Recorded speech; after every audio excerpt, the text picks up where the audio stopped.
Salt Life co-founder Michael Hutto is now in a South Florida jail waiting for his first appearance there. His jail records show bail has not been set as he faces 2 felony charges in connection to the death of Lake City teen Laura Duncan. Leah Shields does have the latest on the case right now. Hutto was moved out of the Duval County Jail Sunday evening and booked in Palm Beach County as of 10:30 last night. And that is where the charges of manslaughter and a weapons offense stem from, where they found an 18-year-old dead.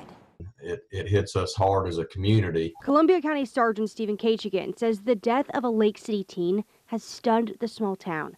2 weeks ago, the Columbia County Sheriff's Office got a call from Laura Grace Duncan's parents asking for a well-being check on their daughter.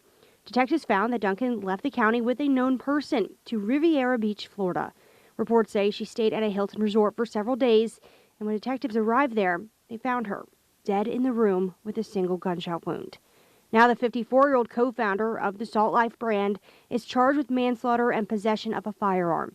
He was arrested in Jacksonville at a hospital where he was for a medical emergency.